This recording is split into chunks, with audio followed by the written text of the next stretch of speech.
This is the EagleTalon 1-6, and despite CVLife's reputation for budget gear, this is not an airsoft replica, this is a legit LPVO. Don't believe me? Let's test it out and see for ourselves.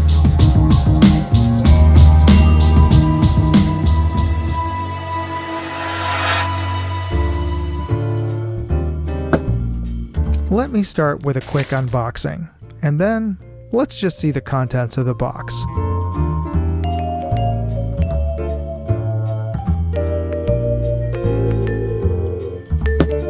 This is the CVLife EagleTalon 1-6 power by 24mm LPVO. And yes, it does come with this offset cantilever mount pre-installed, much like the Sig Sauer Tango series of LPVOs. And this is not a bad looking cantilever mount, by the way. It has lightning cuts. It uses torque screws and not just hex screws on the rings.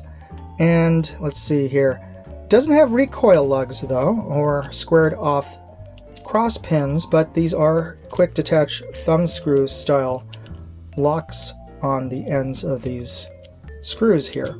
So, but overall it's a nice looking offset mount, and it is skeletonized, and you can even pass through here if you had the right height iron sights, I suppose. Alright, and let's take a look at the scope itself. It has an illuminated reticle with 6 intensities of illumination with an off in between. It's powered by a 2032 coin battery, which it does come with a pair of them.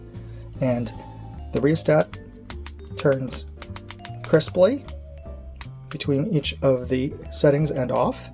And the turrets are locking. You pull up to unlock, and it is audible and tactile positive, though maybe a bit mushy,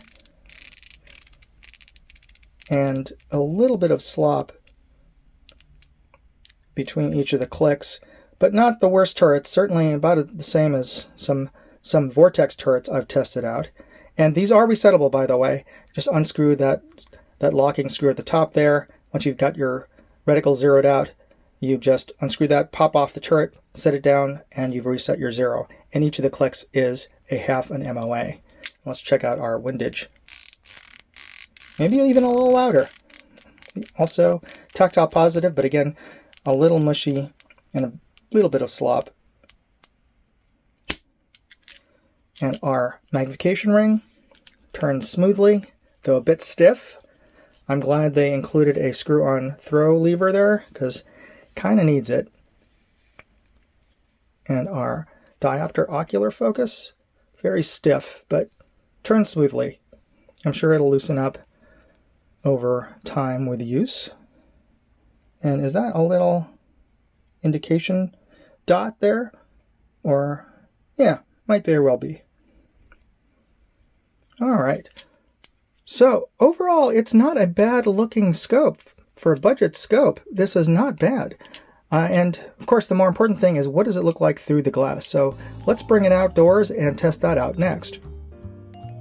Before we get started with the test, I'd just like to take a quick break here to talk about this episode's sponsor, Aura. For the cost of just a VPN, I'm getting a whole suite of security services, including $1 million in identity theft insurance, and they're even removing me from those damn data broker listings. Use my link, aura.com/moondog, and you can try them for 14 days, free. And if you use that link, you're helping to support this channel. You know, identity fraud is a real thing, and with AI, it's all too easy to spoof your identity.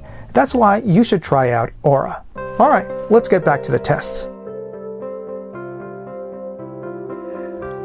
We are looking through the CVLife EagleTalon 1-6 LPVO at its lowest power of 1 to see if 1 really is 1 power with this optic. And as I move this around, I'm looking for any distortions, especially around the outer edges, a kind of fisheye effect that people complain about with lower quality optics.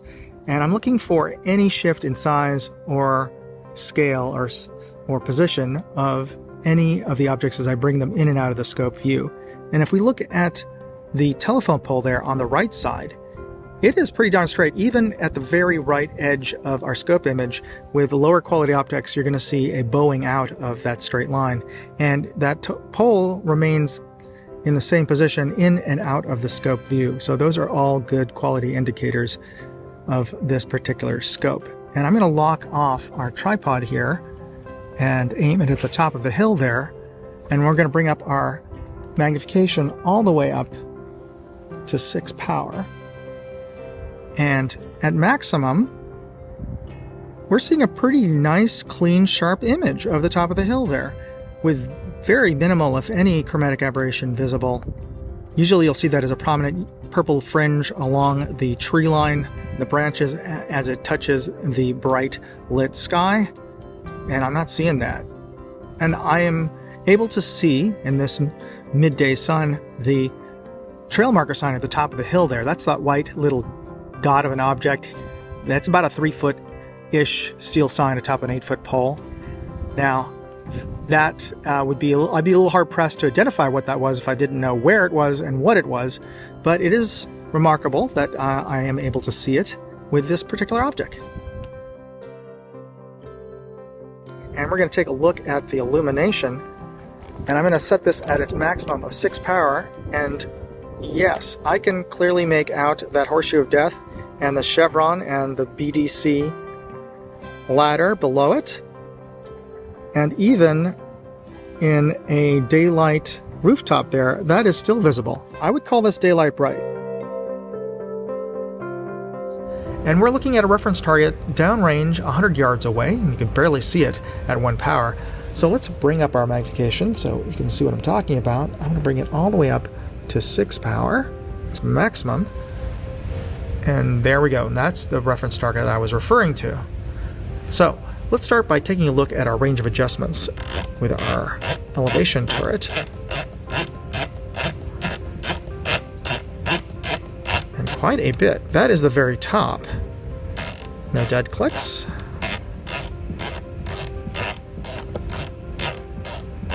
So quite a bit of adjustment there. And we can keep on going until we can find a bottom here.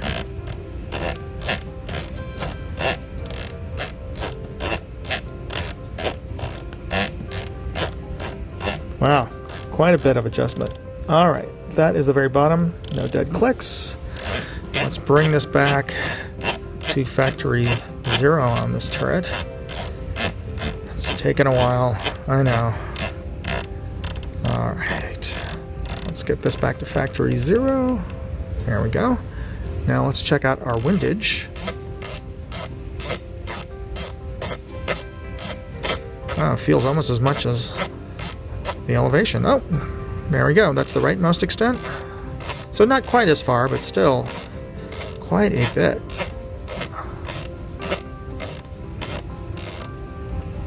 I wish I could switch hands here. I'm actually cramping up a little bit just from the amount of turning. Wow. There we go. That is the left extent of our range of adjustment. So quite a bit.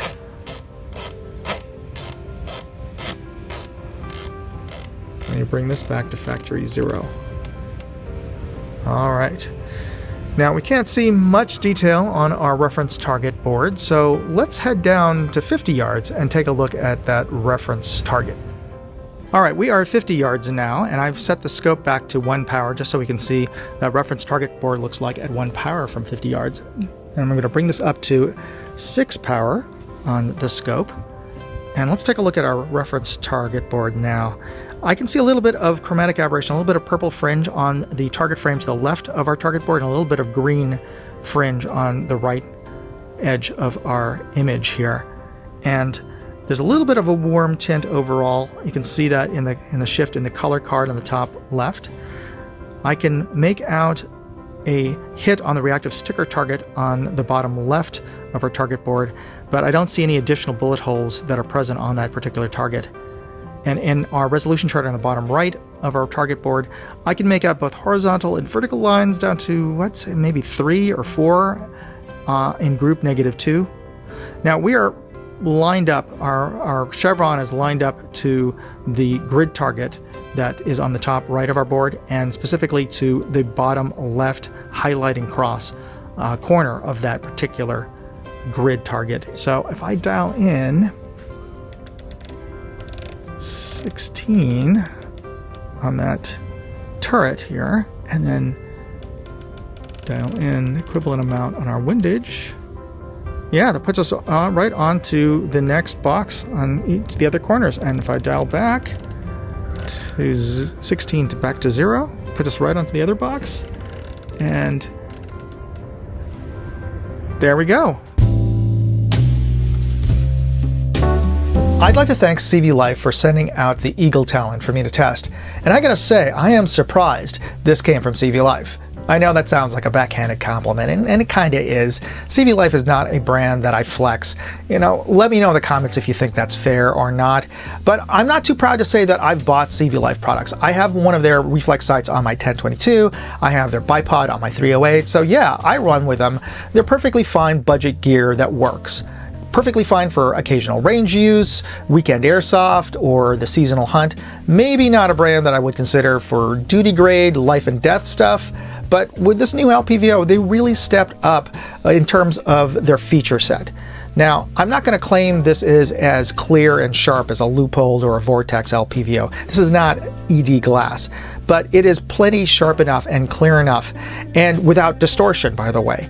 I was able to quickly and accurately get on my target and live fire tests, and I really like the reticle on this. It kind of reminds me of the Primary Arms ACSS or the Trijicon reticle with a donut of death and the chevron, though the chevron could be just a bit bigger in my opinion. Overall, I really like this LPVO, and if you're interested in one, you could win one in a contest on my website. Go check it out at moondogindustries.com/contest. Deadline is December 25th, 2024.